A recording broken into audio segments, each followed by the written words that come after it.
নয়াদিল্লির জাহাঙ্গীরপুরী কিংবা উত্তরপ্রদেশের কোনো এক ধুলোমলিন গলি, প্রচণ্ড রোদে পুড়ে যাওয়া এক বৃদ্ধ মুসলমান রিকশাচালক ফুটপাতে বসে আছেন। তার কপালের একপাশ দিয়ে রক্তের সরু একটা রেখা গাল বেয়ে নিচে নামছে। কিছুক্ষণ আগেই উগ্রবাদী একটি রাজনৈতিক দলের মিছিল থেকে বিনা প্ররোচনায় তাকে মারধর করা হয়েছে। তার অপরাধ, তার নাম এবং তার ধর্ম। তার রিকশাটি ভেঙে চুরমার করে দেওয়া হয়েছে, যা ছিল তার পরিবারের আহার জোগাড় করার একমাত্র সম্বল। পাশ দিয়ে যাওয়ার সময় এক বিদেশি সাংবাদিক দৃশ্যটি দেখে থমকে দাঁড়ালেন। তিনি পকেট থেকে রেকর্ডার বের করে বৃদ্ধের মুখের সামনে ধরলেন। সাংবাদিকটি হয়তো আশা করেছিলেন এই নির্যাতিত নিষ্পেষিত মানুষটি এখন ক্ষোভে ফেটে পড়বেন। তিনি হয়তো ভারতের রাষ্ট্রযন্ত্র, ভারতের সরকার এবং ভারতের বিরুদ্ধে বিষোদাগার করবেন। সাংবাদিক প্রশ্ন করলেন, আপনাদের উপর এত অত্যাচার হচ্ছে, আপনাদের দ্বিতীয় শ্রেণীর নাগরিক করে রাখা হয়েছে, আপনি কি এই দেশকে ঘৃণা করেন না? বৃদ্ধ মানুষটি তার ময়লা গামছা দিয়ে কপালে রক্তটা মুছলেন। তার চোখে এক অদ্ভুত শূন্যতা, কিন্তু পরক্ষণেই সেখানে জ্বলে উঠল এক অটুট আত্মসম্মানের আগুন। তিনি ভাঙা ভাঙা কিন্তু দৃঢ় কণ্ঠে বললেন, বাবুজি, সরকার আমাকে মারতে পারে, রাজনীতি আমাকে ভিখারি করতে পারে, কিন্তু এই দেশটা আমার, এই মাটি আমার বাপ দাদার।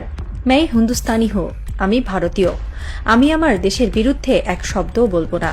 বিদেশি সাংবাদিক স্তব্ধ হয়ে গেলেন। তিনি তার প্রশ্নের উত্তর পেয়ে গেছেন।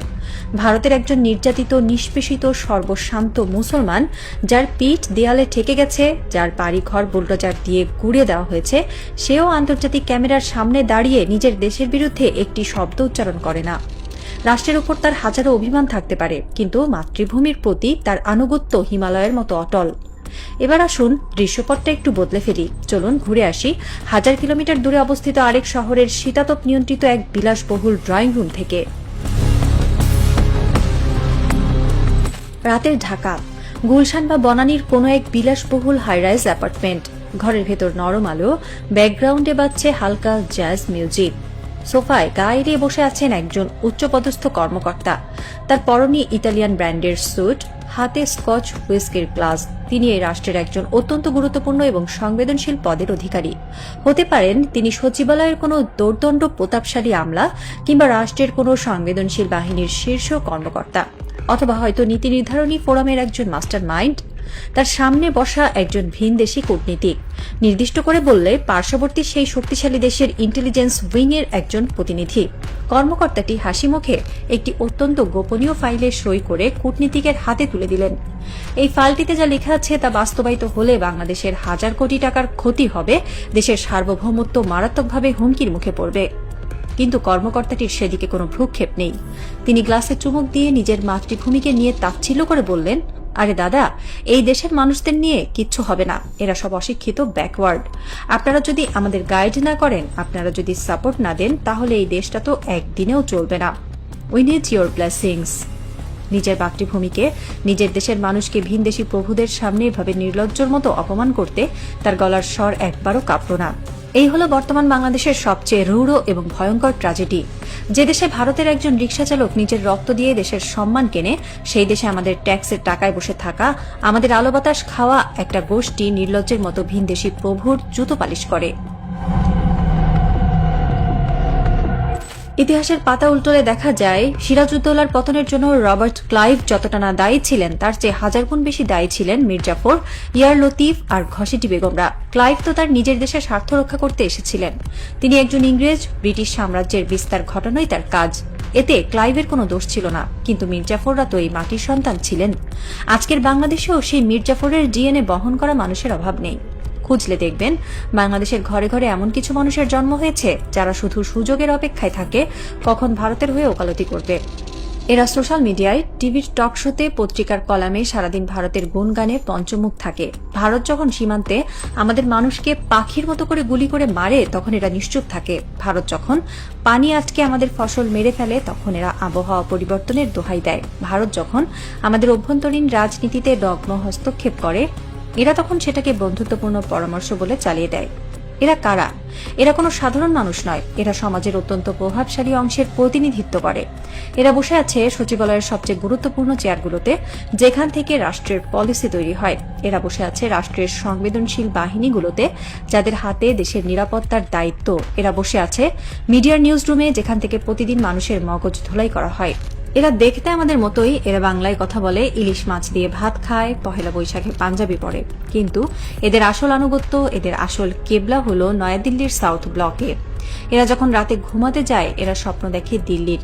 এদের ছেলেমেয়েরা পড়াশোনা করে বিদেশে, এদের ব্যাংক অ্যাকাউন্ট সুইস বা সিঙ্গাপুরে। বাংলাদেশ এদের কাছে শুধু একটি চারণভূমি যেখান থেকে টাকা লুটে নিয়ে এরা ভিনদেশি প্রভুদের মনোরঞ্জন করে। আমরা প্রায় একটা কথা শুনে থাকি, ভারত আমাদের সবচেয়ে বড় শত্রু। সাধারণ মানুষের ক্ষোভ থেকে এই কথাটা বলা হলেও ভূরাজনৈতিক দৃষ্টিকোণ থেকে এই বাক্যটি পুরোপুরি সত্য নয়। সত্য বলতে কি, বাংলাদেশের সবচেয়ে বড় শত্রু ভারত নয়, ভারত একটি বিশাল রাষ্ট্র। তাদের জনসংখ্যা 140 কোটির বেশি, তাদের একটি বিশাল অর্থনীতি আছে, একটি শক্তিশালী সেনাবাহিনী আছে। ভূরাজনীতির নিয়ম অনুযায়ী প্রতিটি শক্তিশালী রাষ্ট্র তার প্রতিবেশী দুর্বল রাষ্ট্রগুলোর উপর আধিপত্য বিস্তার করতে চাইবে। ভারত চাইছে বাংলাদেশকে তাদের একটি স্যাটেলাইট স্টেট বা আজ্ঞাবহ রাষ্ট্র হিসেবে ব্যবহার করতে, যাতে তারা আমাদের বাজার দখল করতে পারে, আমাদের ট্রানজিট ব্যবহার করে নিজেদের উত্তর পূর্ব রাজ্যগুলোতে পৌঁছতে পারে এবং আমাদের ভূখণ্ডকে তাদের নিরাপত্তার ঢাল হিসেবে ব্যবহার করতে পারে। ভারত যা করছে তা তারা তাদের নিজেদের দেশের স্বার্থেই করছে। একজন ভারতীয় নীতি নির্ধারকদের জায়গা থেকে চিন্তা করলে এটি কোনো অপরাধ নয়, এটা হলো রিয়েল পলিটিক বা বাস্তব রাজনীতি। তারা তাদের দেশের প্রতি সৎ। কিন্তু সমস্যাটা কোথায়? সমস্যাটা হলো আমাদের ভেতরের লোকগুলোর। ভারত যখন আমাদের ঘরের দরজা ধাক্কা দেয়, তখন ভেতর থেকে যদি কেউ সেই দরজা খুলে না দেয়, তবে ভারতের সাধ্য নেই এই ঘরে ঢোকার। বাংলাদেশের আসল শত্রু, সবচেয়ে ভয়ঙ্কর এবং প্রাণঘাতী শত্রু হলো সেই সব ভারতীয় দালাল যারা ঘরের ভেতরে বসে দরজার সিটকিনিটা খুলে দেয়। শত্রুকে আমরা চিনতে পারি, শত্রুর ইউনিফর্ম আছে, শত্রুর একটি নির্দিষ্ট সীমানা আছে। আপনি জানেন যে বর্ডারের ওপরে দাঁড়িয়ে আছে সে আপনার শত্রু, আপনি তার দিকে বন্দুক তাক করে নিজেকে রক্ষা করতে পারেন। কিন্তু যে শত্রু আপনারই ইউনিফর্ম পরে আপনার পাশে দাঁড়িয়ে আছে, যে শত্রু আপনার সাথে একই টেবিলে বসে চা খাচ্ছে আর মুচকি হাসছে, তাকে আপনি কিভাবে চিনবেন? এই শ্বেত শুভ্র উচ্চশিক্ষিত কেতাদুরস্থ দালালরাই হলো এই রাষ্ট্রের পেটের ভেতর থাকা এক একটি ক্যান্সার। এরা কোনো গুলি খরচ না করেই একটি স্বাধীন রাষ্ট্রকে পঙ্গু করে দিতে পারে। কেন এরা এমন করে? কেন নিজের মাতৃভূমির সাথে বেইমানি করে? এর পেছনে কাজ করে এক গভীর মনস্তাত্ত্বিক দাসত্ব। এই দালালরা মনে মনে বিশ্বাস করে যে ভারত একটি সুপার পাওয়ার এবং ভারতের দালালি না করলে তাদের নিজেদের গদি বা চাকরি টিকবে না। তাদের ভেতরে কোনো আত্মমর্যাদা বোধ নেই। তারা হয়তো হাজার হাজার কোটি টাকার মালিক, তাদের হয়তো অনেক ক্ষমতা আছে, কিন্তু তাদের মেরুদণ্ডটা একটা কেঁচোর চেয়েও নরম। তারা ভারতের ইন্টেলিজেন্স অফিসারদের সামনে এমনভাবে কুঁকড়ে থাকে যেন তারা কোনো অপরাধী। তারা ভুলে যায় যে তারা একটি স্বাধীন দেশের প্রতিনিধিত্ব করছে। তারা ভুলে যায় যে 30 লাখ শহীদের বিনিময়ে এই দেশটা স্বাধীন হয়েছিল কারো দাসত্ব করার জন্য নয়। এই দালালরা শুধু রাষ্ট্রের ক্ষতি করছে না, এরা পুরো জাতির মনস্তত্ত্বকে বিষাক্ত করে তুলছে। এরা সাধারণ মানুষকে বোঝাতে চায় যে ভারতের সাথে আপোষ না করে আমাদের বাঁচার কোনো উপায় নেই। এরা আমাদের তরুণ প্রজন্মের মস্তিষ্ক থেকে আত্মসম্মান বোধ মুছে ফেলতে চায়। কিন্তু ইতিহাস বলে অন্ধকারের মেয়াদ কখনোই অনন্তকাল হয় না। আজকের বাংলাদেশে হয়তো অনেক দালাল ঘাপটি মেরে বসে আছে, কিন্তু এই মাটি মীর জাফরের পাশাপাশি তিতুমির আর সূর্য সেনেরও জন্ম দিয়েছে। রাষ্ট্রের প্রতিটি স্তরে যেমন দালাল আছে, ঠিক তেমনি এমন কিছু নিঃশব্দ দেশপ্রেমিকও আছেন যারা এই দালালদের প্রতিটি গতিবিধি খুব নিবিড়ভাবে পর্যবেক্ষণ করছেন।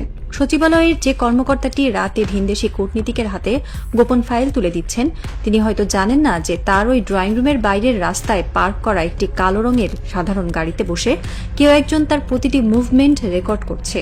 যে পুলিশ বা গোয়েন্দা কর্মকর্তা দেশের চেয়ে ভিনদেশি প্রভুর ইন্টারেস্টকে বড় করে দেখছেন, তিনি হয়তো টেরই পাচ্ছেন না যে তার নিজের অফিসেই এমন একটি কাউন্টার ইন্টেলিজেন্স সেল কাজ শুরু করে দিয়েছে, যারা তার প্রতিটি ফোন কল, প্রতিটি ইমেইল এবং প্রতিটি আর্থিক লেনদেনের উপর নজর রাখছে। নতুন একটি ডিপ স্টেট বা দেশপ্রেমিক রাষ্ট্রযন্ত্র নীরবে তাদের কাজ শুরু করে দিয়েছে। এই ডিপ স্টেটের কোনো রাজনৈতিক রং নেই। এদের একমাত্র লক্ষ্য হল রাষ্ট্রের পেটের ভেতর থাকা ওই ক্যান্সারগুলোকে সমূলে উৎপাটন করা। তারা একটি ডকেট বা গোপন ফাইল তৈরি করছে। ফাইলটির নাম হয়তো অপারেশন মীর জাফর বা অন্য কিছু। এই ফাইলে লেখা হচ্ছে রাষ্ট্রের ভেতরে থাকা প্রতিটি দালালের নাম, তাদের ব্যাংক অ্যাকাউন্টের ডিটেলস, তাদের বিদেশে পাচার করা টাকার হিসাব এবং তাদের ভিনদেশি প্রভুদের সাথে করা প্রতিটি গোপন মিটিংয়ের ট্রান্সক্রিপ্ট। রাত গড়িয়ে ভোর হচ্ছে, শীতের সকালের কুয়াশা ভেদ করে সূর্য ওঠার প্রস্তুতি নিচ্ছে। গুলশানের সেই বিলাসবহুল হাইরাইজ অ্যাপার্টমেন্টের কর্মকর্তাটি হয়তো সারা রাত স্কচ খেয়ে এখন গভীর ঘুমে আচ্ছন্ন। তার ঠোঁটে এখনো লেপ্টে আছে সেই তৃপ্তির হাসি। তিনি ভাবছেন তার পদমর্যাদা এবং তার ভিনদেশী প্রভুরা তাকে সবসময় রক্ষা করবে, কিন্তু তিনি জানেন না ঘড়ির কাঁটা উল্টো দিকে ঘোরা শুরু হয়ে গেছে। প্রধানমন্ত্রীর কার্যালয় বা রাষ্ট্রের সর্বোচ্চ নীতি নির্ধারণী ফোরামের টেবিলে আজ সকালেই সেই গোপন ডকেটটি পেশ করা হবে। রাষ্ট্রের ভেতরে ঘাপটি মেরে থাকা এই দালালদের শেকড় উপড়ে ফেলার জন্য একটি মাস্টার প্ল্যান ইতিমধ্যেই তৈরি হয়ে গেছে। একটি রাজনৈতিক এবং গোয়েন্দা থ্রিলারের ক্লাইম্যাক্স এখন তার চূড়ান্ত ফিনিশিং লাইনে দাঁড়িয়ে আছে। যে জাল এই দালালরা এতদিন ধরে বুনেছিল, আজ সেই জালেই তারা আটকা পড়তে যাচ্ছে।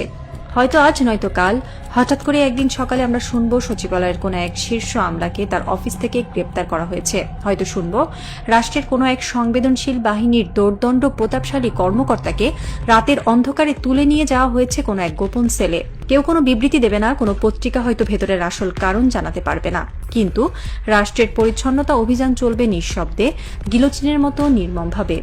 যাদের মেরুদণ্ড নেই, তাদের ক্ষমতা যতই থাকুক না কেন, পতনের সময় তারা একটা তেলাপোকার চেয়েও অসহায় হয়ে যায়। দালালরা এখন ঘুমোচ্ছে, কিন্তু তাদের দরজায় কড়া নাড়ার সময় ঘনিয়ে এসেছে। টিক টিক টিক ঘড়ির কাঁটা এগোচ্ছে, আর সেই সাথে রচিত হচ্ছে এক নতুন আত্মমর্যাদাশীল বাংলাদেশের ইতিহাস, যেখানে মীর জাফরদের জন্য কোনো ক্ষমা নেই, কোনো আশ্রয় নেই।